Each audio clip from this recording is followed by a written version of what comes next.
Assalamualaikum warahmatullahi wabarakatuh. Halo semuanya, ketemu lagi dengan Bu Nani. Materi kita kali ini adalah tentang laporan keuangan. Semuanya pasti sudah pada tahu kan apa itu laporan keuangan? Ya, laporan keuangan itu adalah catatan informasi keuangan suatu perusahaan pada satu periode akuntansi yang dapat digunakan untuk menggambarkan kinerja perusahaan tersebut. Kemudian ada fungsi laporan keuangan. Ada yang tahu fungsi laporan keuangan? Ya, ada 3 fungsi laporan keuangan. Yang pertama yaitu memberikan informasi secara periodik bagi pemakai informasi, baik intern maupun pihak ekstern. Yang kedua yaitu menyajikan data berupa gambaran rinci tentang posisi keuangan perusahaan, kinerja perusahaan dalam bentuk laporan atau perubahan modal.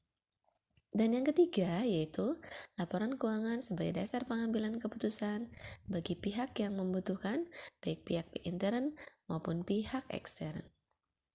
Lanjut ya, macam-macam laporan keuangan. Ada 5 laporan keuangan. Yang pertama yaitu laporan laba rugi, yang kedua yaitu laporan perubahan modal, dan yang ketiga yaitu laporan posisi keuangan atau neraca. Keempat, laporan arus kas, dan terakhir yaitu catatan atas laporan keuangan.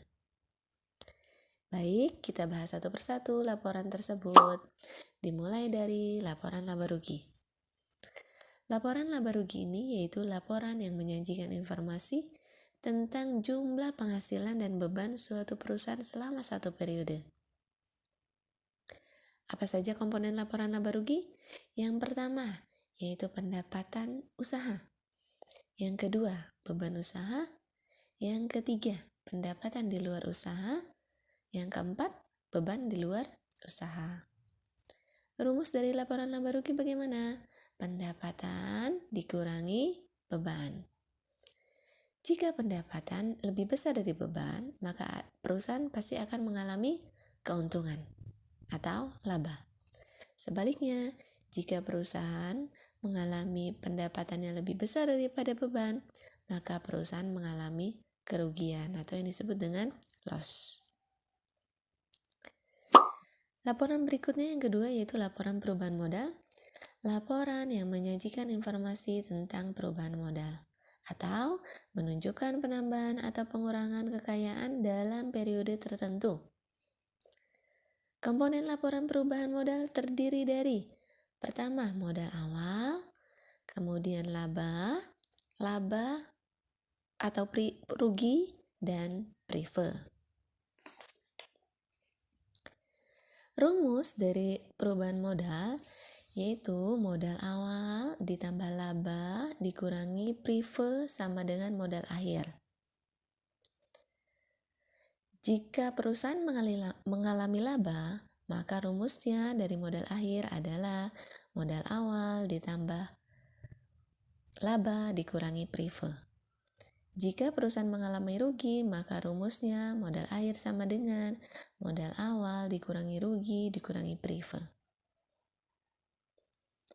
Lanjut, laporan yang ketiga yaitu laporan posisi keuangan atau neraca, yaitu laporan yang menyajikan informasi tentang posisi keuangan, baik aset atau harta, liabilitas atau hutang, maupun ekuitas atau modal suatu perusahaan selama periode tertentu. Apa saja komponen laporan posisi keuangan? Komponen neraca atau laporan posisi keuangan adalah A.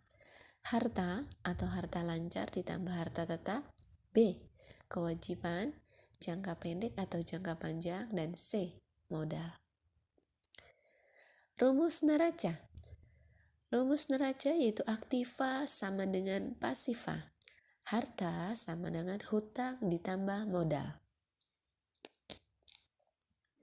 Bentuk neraca itu ada 2, yaitu bentuk skontro atau T dan bentuk stafel atau vertikal. Bentuk skontro atau T, neraca disusun menjadi 2 sisi sebelah menyebelah. Sisi kiri atau kredit untuk mencatat harta perusahaan dan sisi kanan atau debit untuk mencatat hutang dan modal perusahaan. Bentuk stafel atau vertikal ini adalah neraca disusun memanjang dari atas ke bawah secara berurutan, mulai dari harta, kemudian diikuti hutang dan modal. Laporan berikutnya yaitu laporan arus kas. Ada yang tahu laporan arus kas itu apa? Ya, laporan arus kas adalah suatu laporan tentang aktivitas penerimaan dan pengeluaran kas perusahaan selama suatu periode tertentu. Yang terakhir, yaitu catatan atas laporan keuangan. Apa itu catatan atas laporan keuangan? Catatan atas laporan keuangan adalah laporan keuangan yang menyajikan informasi tentang penjelasan atau daftar terperinci nilai suatu pos yang disajikan dalam laporan keuangan. Apa saja catatannya? Bisa tentang penyusutan yang dipakai, atau metode penyusutannya apa, metode persediaan yang dipakai, metode persediaan apa. Mungkin itu saja laporan keuangan yang bisa Ibu sampaikan. Berikutnya nanti kita akan sampaikan pada pertemuan berikutnya. Assalamualaikum warahmatullahi wabarakatuh.